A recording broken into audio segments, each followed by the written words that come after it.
Hello दोस्तों, नमस्कार। Way of maths channel में आपका फिर से स्वागत है। मैं हूं एम के गुजर और इस वीडियो में लेके आया हूं साउथ ईस्ट सेंट्रल रेलवे दक्षिण पूर्वी मध्य रेलवे के नागपुर डिवीजन में 17 फरवरी 2025 को एक संट मास्टर का पेपर हुआ है। उस पेपर का चौथा भाग दक्षिणी पूर्वी मध्य रेलवे में नागपुर डिवीजन में 17 फरवरी 2025 को संट मास्टर का जो पेपर हुआ है उसमें 110 क्वेश्चन है। 1 से लेकर 30 तक पहले भाग में, 31 से लेकर के 60 तक दूसरे भाग में और 61 से लेकर के 90 तक तीसरे भाग में हल करवा दिया है। और इस वीडियो में क्वेश्चन नंबर 91 से लेके आया हूं। देखते हैं क्वेश्चन नंबर 91 से। भाग नंबर 4 पेपर है नागपुर डिवीजन का संट मास्टर का। स्क्रीन पर देखें, क्वेश्चन नंबर 91 में है सीटीसी का पूर्ण रूप क्या है। सीटीसी का फुल फॉर्म क्या है। ए में दे रखा है सेंट्रलाइज्ड ट्रैफिक कंट्रोल यानी केंद्रीकृत यातायात नियंत्रण। बी में दे रखा है सेंट्रलाइज्ड ट्रेन कंट्रोल यानी केंद्रीकृत रेल नियंत्रण। और सी में दे रखा है सेंट्रलाइज्ड टाइम कंट्रोल यानी केंद्रीकृत समय नियंत्रण। और डी में दे रखा है सेंट्रल ट्रेन कंट्रोल केंद्रीय रेल नियंत्रण। और इसका सही आंसर रहेगा, सीटीसी का सही फुल फॉर्म रहेगा ए सेंट्रलाइज्ड ट्रैफिक कंट्रोल केंद्रीयकृत यातायात नियंत्रण। सीटीसी का फुल फॉर्म रहेगा सेंट्रलाइज्ड ट्रैफिक कंट्रोल यानी केंद्रीकृत यातायात नियंत्रण। क्वेश्चन नंबर 91 का करेक्ट आंसर रहेगा ए। नेक्स्ट क्वेश्चन देखेंगे। क्वेश्चन नंबर 92 में है मोटर ट्रॉली की गति पॉइंट्स और क्रॉसिंग पर खाली जगह किलोमीटर प्रति घंटे से अधिक नहीं होनी चाहिए। यानी मोटर ट्रॉली की गति पॉइंट और क्रॉसिंग पर कितना किलोमीटर प्रति घंटे से अधिक नहीं होनी चाहिए। ए में 10, बी में 15, सी में 20 और डी में 30 दे रखा है। करेक्ट आंसर इसका रहेगा बी। मोटर ट्रॉली की गति पॉइंट्स और क्रॉसिंग पर 15 किलोमीटर प्रति घंटे से अधिक नहीं होनी चाहिए। ठीक है, 92 नंबर के क्वेश्चन का करेक्ट आंसर रहेगा बी। नेक्स्ट क्वेश्चन देखेंगे। क्वेश्चन नंबर 93 में है रेलवे बोर्ड स्तर पर परिचालन विभाग के प्रमुख कौन होते हैं। यानी रेलवे बोर्ड स्तर में ऑपरेटिंग से संबंधित जो चीफ होता है वो कौन होता है।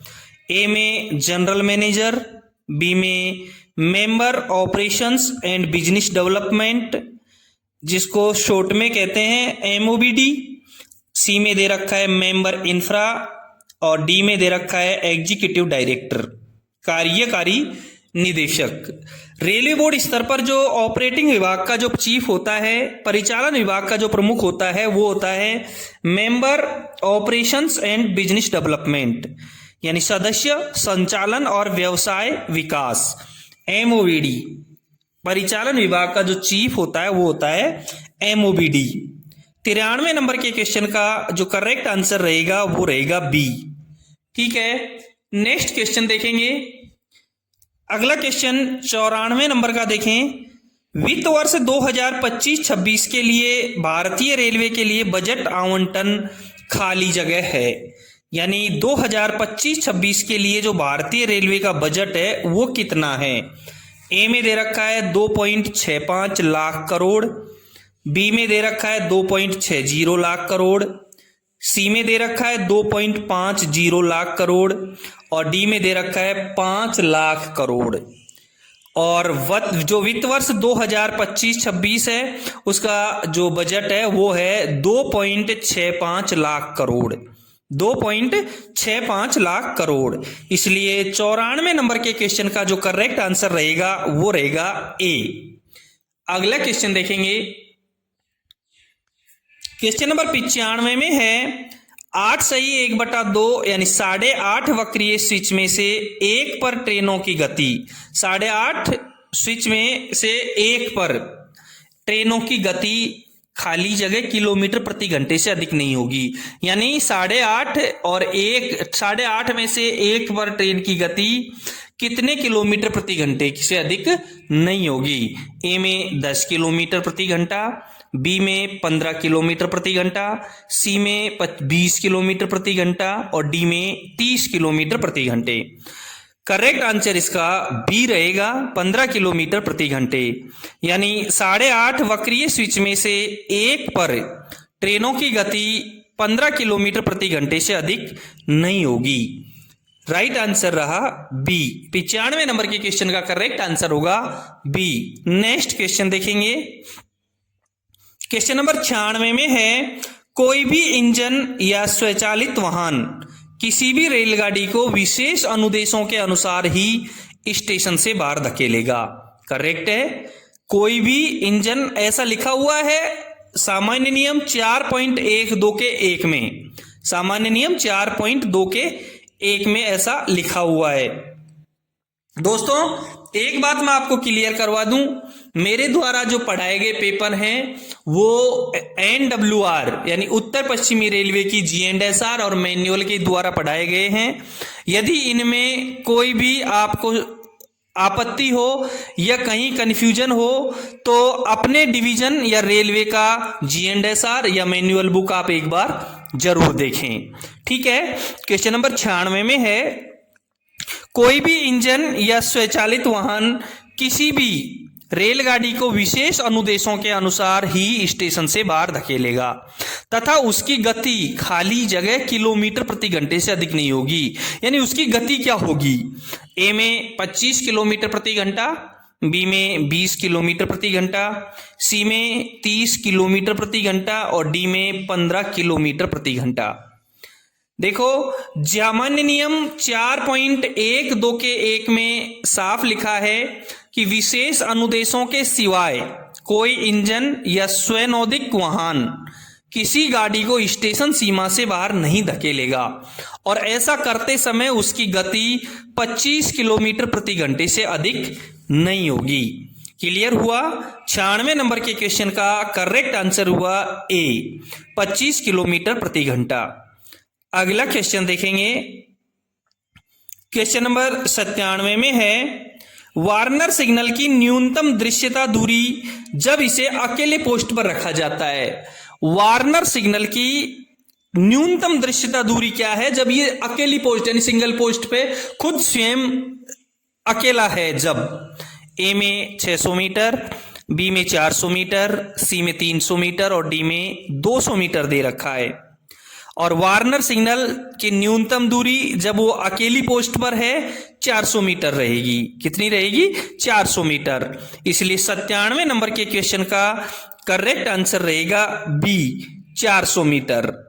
करेक्ट आंसर रहेगा बी, 400 मीटर। ठीक है। नेक्स्ट क्वेश्चन देखेंगे।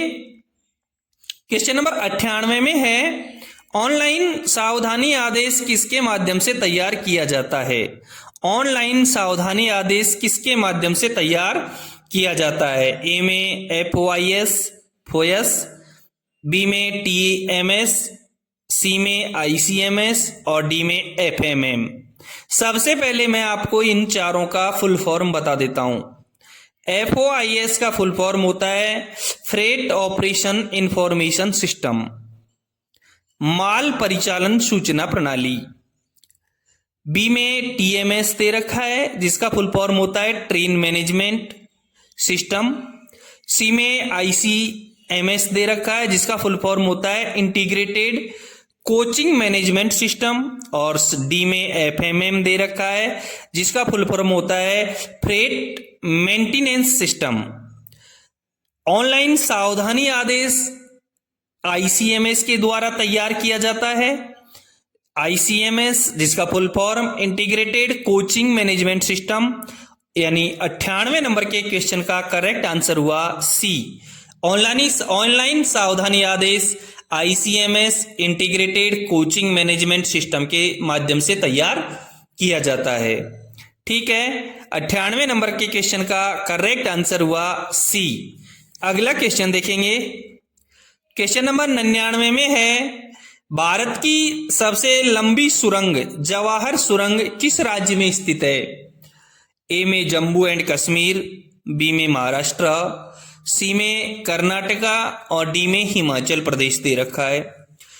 जवाहर सुरंग जिसे हम बनिहाल सुरंग भी कहते हैं, ये भारत के जम्मू और कश्मीर में स्थित है। ये पीर पंजाल पर्वत श्रृंखला में बनिहाल दर्रे के नीचे है। ये जम्मू को श्रीनगर से जोड़ने वाले राष्ट्रीय राजमार्ग पर एक वैकल्पिक मार्ग के रूप में इस्तेमाल होती है। समझ में आया? क्लियर हुआ कि जवाहर सुरंग भारत के जम्मू और कश्मीर राज्य में स्थित है। इसे बनिहाल सुरंग भी कहते हैं। ये पीर पंजाल पर्वत श्रृंखला में बनिहाल दर्रे के नीचे है। ये जम्मू को श्रीनगर से जोड़ने वाले राष्ट्रीय राजमार्ग पर एक वैकल्पिक मार्ग के रूप में इस्तेमाल होती है। ठीक है, 99 नंबर के क्वेश्चन का करेक्ट आंसर हुआ जम्मू एंड कश्मीर ए। ठीक है, नेक्स्ट क्वेश्चन देखेंगे। क्वेश्चन नंबर 100 में है, भारतीय रेलवे द्वारा प्रयुक्त टक्कर रोधी उपकरण का नाम क्या है? ए में रक्षा, बी में संरक्षा, सी में कवच और डी में सुरक्षा। जो टक्कर रोधी उपकरण है उसका नाम है कवच। 100 नंबर के क्वेश्चन का करेक्ट आंसर होगा सी। सामान्य नियम 1.02 के 28 का क में, सामान्य नियम 1.02 के 28 के क में साफ लिखा है कि भारतीय रेलवे स्वचालित ट्रेन सुरक्षा प्रणाली यानी IRATP कवच का अभिप्राय एक रेडियो कम्युनिकेशन आधारित नियंत्रण प्रणाली से है, जो कवच युक्त रेल खंडों में कवच कार्यरत रेल इंजनों के लोको पायलटों के लिए अतिरिक्त साधन है, जिसका उपयोग किसी भी तरह से लोको पायलट द्वारा पालन किए जाने वाले सामान्य ट्रेन संचालन प्रावधानों, कोड और मैनुअल के उल्लंघन या अवहेलना हेतु नहीं है। यानी कवच का जो विस्तृत विवरण है, जो वर्णन है, वो उत्तर पश्चिमी रेलवे की सामान्य नियम पुस्तिका में GR सामान्य नियम 1.02 के 28 के क में किया गया है। दोस्तों, आप देख रहे हैं दक्षिणी पूर्वी मध्य railway south east central railway के नागपुर डिवीजन में 17 फरवरी 2025 को एक संट मास्टर का पेपर हुआ था। उस पेपर का चौथा भाग। यदि आपको मेरे द्वारा पढ़ाए गए पेपर्स के PDF चाहिए तो प्रत्येक वीडियो के डिस्क्रिप्शन में जाएं, टेलीग्राम चैनल का लिंक दिया गया है, क्लिक करें और किसी भी PDF को डाउनलोड करें। यदि आपके डिवीजन या रेलवे में कोई डिपार्टमेंटली पेपर हुआ है तो प्रत्येक वीडियो में मेरा मोबाइल नंबर दिया गया है, उस पर टेलीग्राम व्हाट्सएप है, मुझे आप जरूर भेजें। यदि आपने चैनल को सब्सक्राइब नहीं किया है तो एक बार सब्सक्राइब जरूर कर दें। देखते हैं अगला क्वेश्चन। प्रत्येक पेपर में 100 क्वेश्चन ऑपरेटिंग और अन्य से संबंधित होते हैं और 10 क्वेश्चन हिंदी से संबंधित होते हैं। 101 नंबर का क्वेश्चन है, राजभाषा अधिनियम में कुल कितनी धाराएं हैं? ए में 9, बी में 10, सी में 11 और डी में 12 दे रखा है। राजभाषा अधिनियम 1963 में कुल 9 धाराएं हैं। इन धाराओं में अधिनियम का संक्षिप्त नाम और प्रारंभ, परिभाषाएं, संघ के शासकीय प्रयोजनों के लिए प्रयोग की जाने वाली, ठीक है। राजभाषा अधिनियम 1963 में कुल 9 धाराएं हैं। 101 नंबर की क्वेश्चन का करेक्ट आंसर रहेगा ए।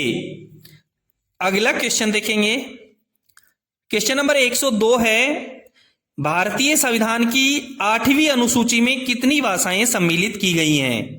ए में 22, बी में 23, सी में 24 और डी में 25। बहुत इंपॉर्टेंट क्वेश्चन है। लगभग प्रत्येक परीक्षा, विभागीय परीक्षा में ये क्वेश्चन आता है। 22 भाषाएं हैं भारतीय संविधान की 8वीं अनुसूची में, और वो कौन कौन सी हैं वो भी मैं आपको बता देता हूं। असमिया, उड़िया, उर्दू, कन्नड़, कश्मीरी, कोंकणी, गुजराती, डोगरी, तमिल, तेलुगु, नेपाली, पंजाबी, बांग्ला, बोडो, मणिपुरी, मराठी, मलयालम, मैथिली, संस्कृत, सिंधी और हिंदी। ये 22 भाषाएं भारतीय संविधान की 8वीं अनुसूची में हैं। इसमें इम्पोर्टेंट है, एक नेपाली भाषा ऐसी भाषा है जो विदेशी भाषा होते हुए भी हमारे भारतीय 8वीं अनुसूची में सम्मिलित है। और दूसरा इम्पोर्टेंट है कि अंग्रेजी हमारे राज्यों की राजकीय भाषा होते हुए भी हमारे संविधान की 8वीं अनुसूची में सम्मिलित नहीं है। ये दो इसका इम्पोर्टेंट है। ठीक है, 102 नंबर के क्वेश्चन का करेक्ट आंसर हुआ ए। भारतीय संविधान की 8वीं अनुसूची में 22 भाषाएं सम्मिलित हैं। नेक्स्ट क्वेश्चन देखेंगे।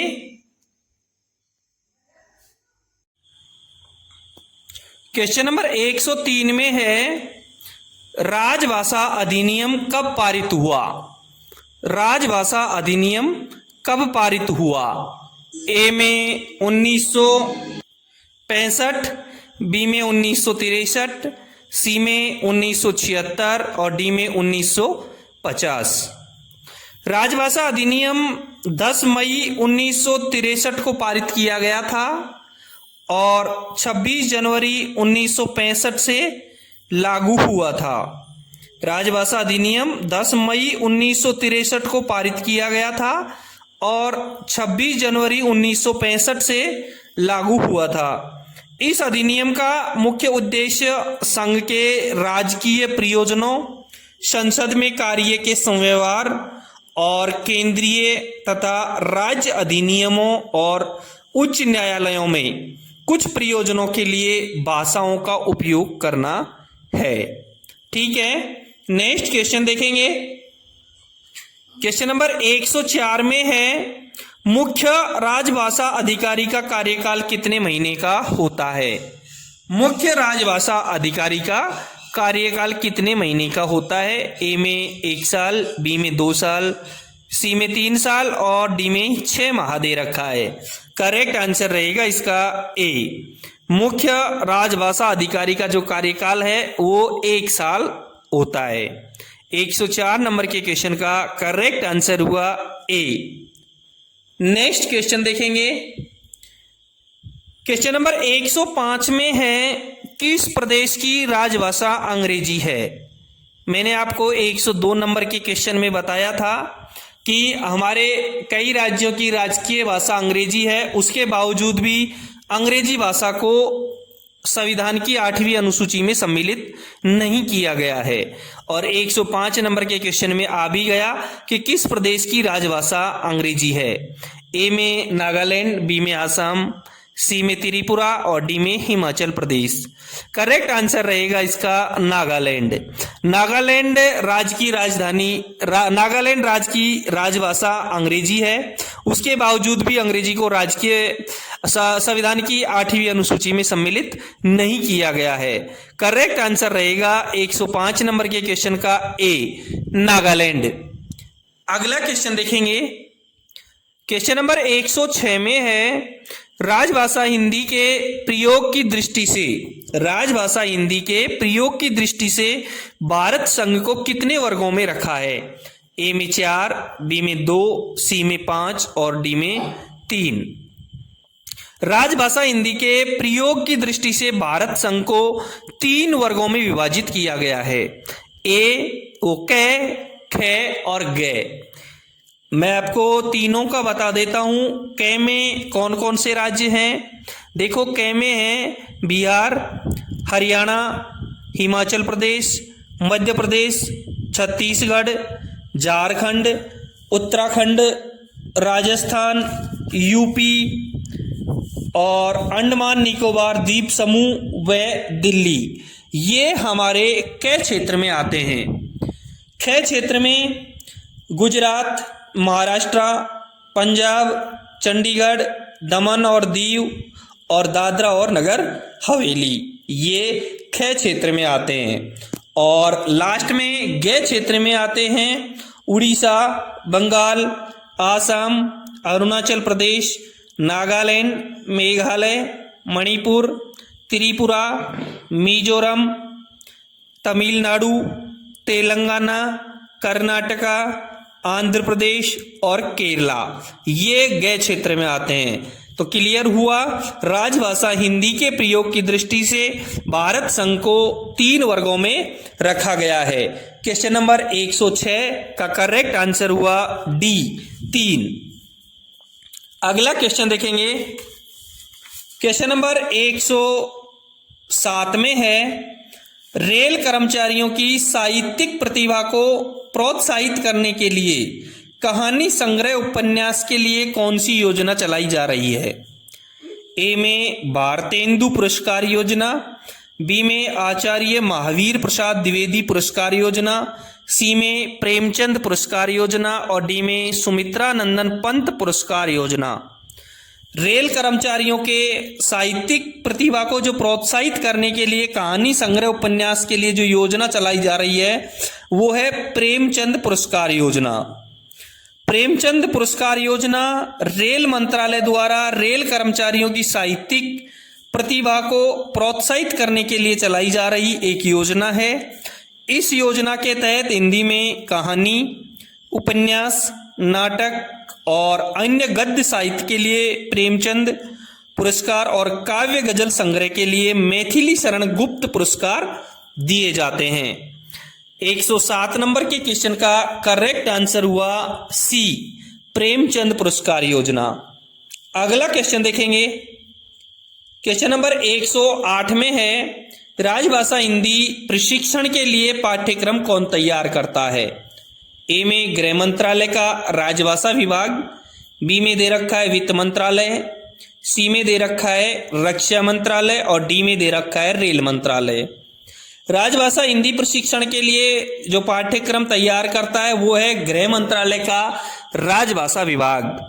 यानी 108 नंबर के क्वेश्चन का करेक्ट आंसर हुआ ए, गृह मंत्रालय का राजभाषा विभाग।